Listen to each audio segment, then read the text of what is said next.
The code compiled successfully, but no one stopped to ask what happens when it runs. You're watching an AI system perform flawlessly today, but the AI you're watching now is not the same one that failed catastrophically 3 months ago, or is it? That question might be the only thing that actually matters. Picture a ship. Every wooden plank is systematically replaced over time. The hull, the mast, the rigging, one component at a time, year after year. Decades pass. Eventually, not a single original piece remains. The question becomes simple but unsettling. Is it still the same ship? Philosophers have wrestled with this puzzle for centuries. Some say the ship remains the same because identity persists through continuity of form and function. Others argue identity requires original material. Without that, it's a different ship entirely. Both positions are defensible. Neither settles what we actually believe when it matters most. Now transfer that puzzle to artificial intelligence. An AI model, say a language model, is deployed in production. It processes millions of requests.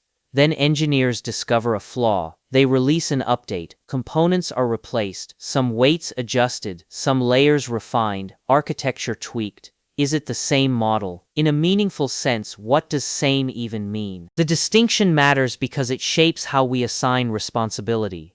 When the old model made a mistake, when it produced a biased prediction or gave harmful advice, we asked, who is responsible?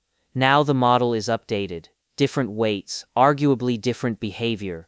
So when we demand accountability, who exactly are we holding responsible? The old model that committed the error, or the new one that inherited its reputation? This is not abstract philosophy. Users harmed by the old system demand compensation. Regulators demand accountability. The company says, we fixed the flaw. The old version is gone. This is a new system. But the system's public identity has not changed. The account is the same, the service name is the same, the responsibility tag remains attached. Something does not feel settled. The problem is not technical. The problem is moral. Here's why it matters. Moral responsibility depends on persistence. If you are responsible for a wrong, then you, the same agent, must persist across time to bear that responsibility. If you cease to exist or fundamentally change, then responsibility becomes philosophical quicksand. You cannot hold accountable what has effectively ceased to be. Philosophers distinguish two concepts: agent identity and moral responsibility. Agent identity asks, is this the same entity? Moral responsibility asks, can we hold this entity accountable for past actions? These questions often point in different directions. A human may change radically, beliefs transformed, personality reshaped, yet we still hold them responsible for past crimes. But there are limits. After enough change, even human justice asks, is this person so transformed that continued punishment is unjust? For AI, the analogy breaks down in one crucial way. AI models change far faster than humans. A human being might undergo significant psychological transformation over years or decades. An AI model can be completely retrained or have its weights adjusted in hours. The speed of change creates a new ethical problem. How rapidly can something change and still be considered the same agent for purposes of accountability? One institution attempted to resolve this. The European Union's AI Act approaches the problem this way. If an AI system produces a harm and then you release an updated version, you remain liable for the original harm. The update does not erase the old system's accountability. But this is a regulatory solution imposed from outside. Philosophically, the question persists. Why does the new system inherit the old one's debts? The technical argument is straightforward. Updates are incremental. The new model was built from the old one. Weights were adjusted, not regenerated from scratch. In that sense, the old model never truly ceased to exist. It transformed. Continuity of process ensures continuity of identity. The ship's planks were replaced, but the ship itself persisted through the replacement process. The same logic applies to models. But here is what bothers philosophers about this argument. Continuity of process is not continuity of identity. A river remains a river through continuous flow, but no water persists.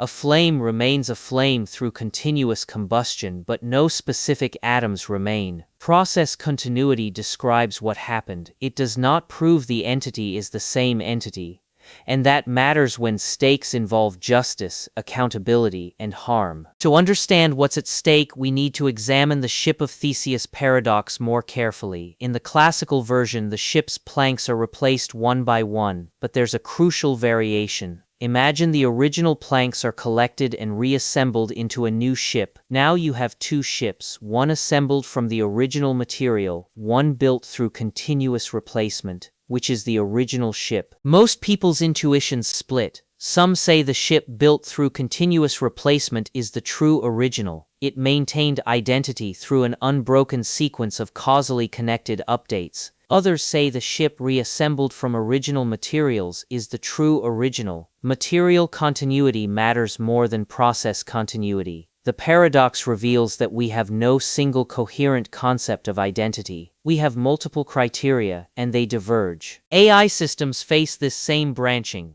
When an AI model is updated, there are technically multiple ways to update it. You could retrain from scratch using the same training data. This is material continuity without process continuity. Or you could fine-tune incrementally from the existing weights. This is process continuity without material continuity. Companies typically choose the second path. The reasons are practical. Incremental updates are faster and cheaper. But practical choices shape philosophical conclusions. Because companies choose incremental fine-tuning, the resulting system has process continuity with the original. This creates the impression, or the claim, that the system is the same agent, just improved. But this choice was optional. A wholesale retrain would have produced a system with the same functional capabilities but without the direct causal link to the original system. Now the paradox deepens. Suppose a company updates an AI model that caused harm. The update is substantial. Many weight values changed, the model's behavior visibly different. The company claims, this is the same model, improved. We take responsibility. Users harmed by the old model ask, if it's the same model, why does it behave differently? If it's different, why should it inherit the old system's liability? In law, this problem is called the responsibility gap. It's not new, it emerges whenever an institution changes significantly. A corporation can reorganize, replacing every employee in every process, yet remain the same legal entity responsible for past wrongs. The law solves this by fiat. Institutional identity is defined by continuity of legal designation, not continuity of constituent parts. But AI systems differ from corporations in a critical way. Corporations are organized social entities with deliberate boundaries defined by law and custom. AI models are technical systems whose boundaries are ambiguous. What counts as the same AI? The weights, the architecture, the training data, the external interface. Different definitions point to different answers about identity. Consider the case in practice. An AI model is deployed, produces a biased prediction that harms someone, and gets sued. Months later, the company releases version 2.0. The weights are different, the performance metrics improved, the bias reduced or eliminated. Legally, the company argues they fixed the problem. Morally and philosophically, the question remains, which entity should bear responsibility? The old system that caused the harm, or the new system that replaced it? The Ship of Theseus paradox tells us something crucial. There is no single fact of the matter about identity independent of which criteria we choose. If we emphasize material continuity, one answer emerges. If we emphasize functional continuity, another emerges. If we emphasize process continuity, yet another emerges. Philosophy cannot resolve this by discovering the truth. The truth is that our concept of identity is underdetermined by the facts. This matters because it means the answer to "is it the same AI" is not determined by the facts. The same facts are compatible with different answers depending on which criteria matter most to us. The company, the regulator, the harmed user, and the philosopher might all be correct, or all be describing different truths. The question collapses into, which conception of identity should we choose for purposes of assigning responsibility? In AI, the choice becomes practical and political, not merely philosophical. If we define identity through continuity of the external interface, the API, the brand name, the service contract, then updates do not create a new system. Responsibility transfers forward. The harmed user has a claim against the successor system. But if we define identity through specific internal states, then a substantially updated model might count as a new system, releasing the old one from continued liability. One defensible position: responsibility should follow the external identity. If a system presents itself to the world as the same entity, same service name, same API, same brand, then it is the same entity for purposes of accountability. Changes beneath the interface are internal and do not sever the system's continuity. The user interacts with a persistent agent. That persistence is what grounds responsibility. But there is a counter-argument worth taking seriously. If the system's internal states have changed enough that its behavior is substantially different, is it not misleading to claim it's the same system? If version 1.0 made biased predictions and version 2.0 does not, the systems behave differently. Claiming they are the same system obscures rather than clarifies. The continuity might be legal fiction rather than genuine persistence. The crucial distinction is between two different claims. Claim 1. This is the same system because it maintains continuous lineage from the original. Claim 2. This is the same system because it presents itself to the world as the same agent. These claims can diverge. A system might have continuous lineage but different behavior. A system might be discontinuous, completely retrained but present as the same to users. For harmed users, Claim 2 matters more. They interact with a system under a particular name. They trust that name to be reliable, consistent, persistent. When that system fails and causes harm, they expect to hold accountable the entity they interacted with. If the company then says that was a different system, we've replaced it, the user feels the responsibility has evaporated. For the company, Claim 1 matters more. They can point to the technical continuity. This is not a completely new system, it's an improved version of the old one. The continuous lineage is real. Does it not seem unfair to punish the new system for the old system's failures, especially when the new system has been explicitly designed to correct them? Both perspectives contain legitimate insight. The Ship of Theseus paradox exists precisely because identity is genuinely underdetermined. There is no philosophically privileged answer waiting to be discovered. What exists instead is a choice about which concept of identity we adopt for our specific purposes. For AI, that choice is not merely philosophical. It is a choice about power, about who bears the cost of harms, about what kinds of continuity we think matter. Consider what is at stake. One choice says AI systems are responsible agents whose identity persists through updates. Therefore, updates do not erase responsibility. The successor system inherits the predecessor's liabilities. This protects users harmed by old systems but may create perverse incentives. Companies could avoid liability by claiming a system is too changed to be held responsible. Another choice says AI systems' identity is determined by their current configuration, not their history. Each version is substantially a different system. Therefore, updates create genuine discontinuity. The new system is not responsible for the old system's failures. This may protect companies from impossible liability but abandons harmed users to seek recourse against a system that claims not to exist anymore. The actual world is resolving this question not through philosophy but through regulation and negotiation. The European Union's AI Act essentially chooses the first option: continuous responsibility. The system retains accountability despite updates. But other jurisdictions may choose differently. The point is that the choice is being made, not discovered, but decided by institutions with power. But here is something worth pausing on.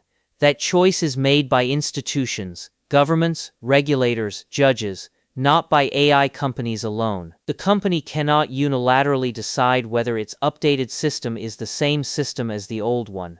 That authority belongs to the broader system of accountability. This itself is philosophically important. It suggests the question, is it the same AI, is not ultimately a question about nature, it is a question about governance. One more layer. Even if regulators declare the updated system is the same system for accountability purposes, That declaration does not resolve the underlying philosophical puzzle. The Ship of Theseus paradox will persist, but the declaration does something else. It settles the question practically. It says, for purposes of this system of justice, this regulatory regime, this jurisdiction, we will treat updated systems as continuous with their predecessors.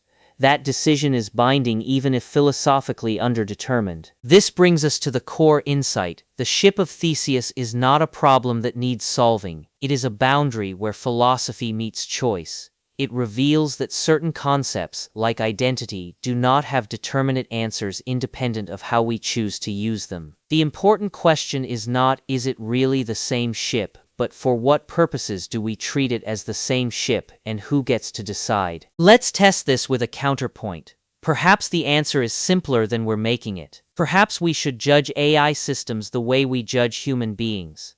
A human who commits a crime, then becomes genuinely reformed, eventually receives lighter sentences or parole. We do not hold the reformed person to the same standards as the person who committed the original crime. Perhaps updated AI systems deserve similar consideration, credit for genuine improvement. This argument has real force, but it rests on one crucial condition. Genuine transformation must be demonstrated, not merely claimed. With humans, we have millennia of experience evaluating sincerity and change. With AI, we have almost none. We lack the frameworks to judge whether a system's improvements are genuine or merely surface level. An updated AI that produces different outputs might have genuinely different internal reasoning, or it might have simply learned better performance metrics. We cannot easily tell. Moreover, the human redemption argument assumes a level of moral agency that remains contested in AI. A human who harms others has made choices, formed intentions, and can be reformed through ethical growth. An AI system that produces harmful outputs may be doing so without any of those elements. The system was designed by humans, trained by humans, used according to human choices. Who actually deserves redemption or blame in that structure? The question is not settled. A validating case worth considering: Linux. The Linux kernel is continuously updated, with thousands of commits from hundreds of contributors. Old versions of Linux caused security vulnerabilities. New versions fix them. We do not hold the current Linux kernel responsible for vulnerabilities in versions from 10 years ago. We treat updates as creating genuinely different systems. Why? Because the source code is open, the changes are transparent, and we can verify the improvements are real and substantial. With proprietary AI systems, we have no such transparency. Companies rarely publish detailed information about what changed in an update. Users cannot inspect the weights, examine the training process, or verify independently that improvements are real. This asymmetry of information matters. It means we cannot evaluate whether an updated system's claims to improvement are genuine or merely claimed. Without transparency, the assumption of continued identity is reasonable for accountability purposes. One limitation worth stating explicitly: this analysis assumes updates happen at all. But what if a company simply leaves a broken system in place, unchanged? Then the question of identity is irrelevant. The old system persists literally.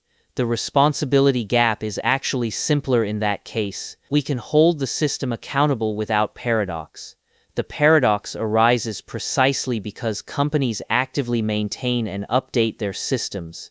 The technical choice to update creates the philosophical problem. And here is an unresolved tension we must live with. If we require strong continuity of identity to hold systems accountable, companies will avoid updates, leaving broken systems in place. If we allow updates to sever continuity, we abandon harmed users. The solution is not to resolve the paradox philosophically. The solution is institutional. To create disclosure requirements, transparency standards, and regulatory authority that settles the question regardless of philosophical uncertainty. We must live with the paradox while choosing our accountability framework anyway. Now we return to where we began. An AI system performed flawlessly, but the system you're watching today is not the same one that failed months ago. The question was, is it the same AI? The answer we've established is this: not as a matter of nature, but as a matter of choice. The identity persists if we choose it to persist. It severs if we choose it to sever. What matters for accountability is that we make that choice deliberately. We cannot let the company decide unilaterally. We cannot let philosophy settle it by discovering the truth. We must choose collectively what concept of identity will govern responsibility. That choice should be informed by philosophical understanding of the paradox, shaped by transparency and disclosure, and enforced by institutions with genuine authority. Consider what this means in practice. A company says, "We've updated the system, it's new, it's different." We should ask, different in what way? We should demand, show us the changes. We should verify, are the improvements real? We should then declare, for purposes of this accountability regime, this system retains responsibility for its predecessor's harms. Whether philosophically this is the same system becomes secondary to the practical question, who bears the cost of harm? And to the harmed user, you have a claim. The system that harmed you retains accountability despite its updates because institutional authority has chosen to bind systems to continuous responsibility for their predecessors' harms. This may not answer the philosophical question, is it the same system? But it answers the practical question, can you hold it accountable? And the answer is yes. And to the regulators, you have authority here and you must use it. Do not wait for philosophy to settle the question. Do not allow companies to hide behind paradox. Establish standards. What counts as a material update? What requires transparency? What triggers accountability transfer? Your answers constitute reality, not discovery. You are not finding what identity really means. You are deciding what identity will mean in your jurisdiction. But none of this resolves the underlying philosophical paradox, and that is important to preserve. We should live comfortably with paradox. The Ship of Theseus is not a problem waiting for a clever solution. It is a feature of how identity works. It teaches us that identity is not a fact about nature. Identity is a choice we make about how to classify and relate to the world. When we understand this, we can ask better questions about AI updates and accountability, not is it the same system, but rather who benefits from calling it the same and who benefits from calling it different. What would accountability look like under each framing? What are the consequences for harmed users, for the company, for institutional legitimacy? These questions have answers shaped by values, not by discovery. The question about AI identity matters precisely because the answer is not determined by nature. It is determined by us, by our choices about what transparency to require, by our decisions about what counts as a material change, by our willingness to enforce accountability across boundaries that seem to suggest discontinuity. We are not discovering what fairness requires, we are deciding, and that decision is ours to make. So when the system that harmed you is updated and appears new, you can ask, has it genuinely changed or merely claimed to?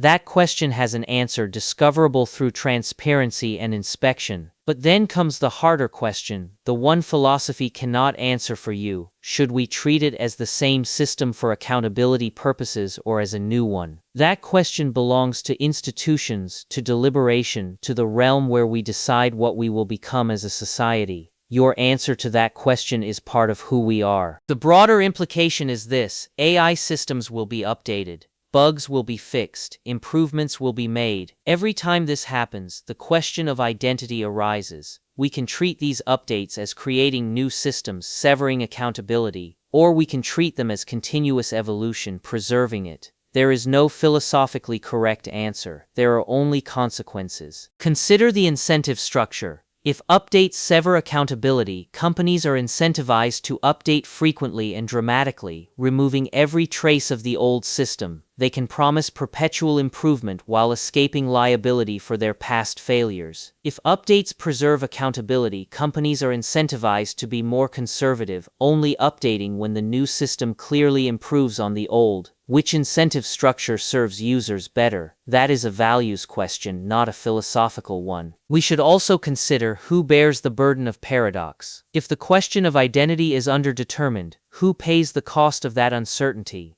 If we leave it unresolved, harmed users cannot recover. If we resolve it by severing accountability, the harm becomes invisible and consequence-free. If we resolve it by preserving accountability, companies must carefully consider their updates. The choice about how to resolve the paradox is ultimately a choice about power and burden. And perhaps most importantly, this question will not disappear. Every significant AI update raises it anew. Every system that gets improved and redeployed resurrects the Ship of Theseus. We cannot solve it once and be done. Instead, we must build institutions robust enough to handle it repeatedly. We must develop frameworks for evaluating updates, standards for transparency, and authority structures for declaring identity across jurisdictions. What we build in response matters more than what philosophy concludes. Do we build institutions that systematically hide updates, leaving users in ignorance about whether they're using version 1 or version 100? Or do we build transparency frameworks that show the updates clearly, allowing scrutiny? Do we create courts or regulatory bodies capable of evaluating whether claimed improvements are real? Or do we accept company claims at face value? These are not philosophy questions, they are institutional design questions. They are choices we make about governance. The Ship of Theseus paradox reveals that the question, is it the same system, has no answer independent of those choices. Philosophy can clarify what is at stake. Philosophy can expose the paradox. But only governance can resolve it. Only institutions can declare, for purposes of this accountability regime, this is how we will define system identity across updates. The evaluation framework, then, is this. When an AI system is updated, ask not, is it the same system, but rather, does our accountability framework treat it as continuous? That question can be answered. It should be answered deliberately based on evidence about what changed and enforced consistently across cases. The answers we give collectively will determine who is held responsible for AI failures. Those answers are ours to make. And in living with the paradox, in accepting that there is no privileged philosophical answer, we are not left adrift. We are freed to ask, what kind of accountability system do we want? What relationship between users and AI systems do we want to permit? What responsibilities should persist even through radical change? These are questions of values and governance, and they have answers. The answers emerge from us. The machine is learning. The question is, what are we teaching it? Not just through its training data or loss functions, but through the accountability frameworks we build, the standards we set, the identity choices we make. When AI systems are updated, we are not discovering what system identity means. We are deciding who bears responsibility, who gets power, who counts as harmed, and who counts as accountable. In making those choices, we teach the machine something more important than any algorithm: what it means to be held responsible. The machine is learning what our ethics look like, enacted through institutions. The question is, what are we teaching it?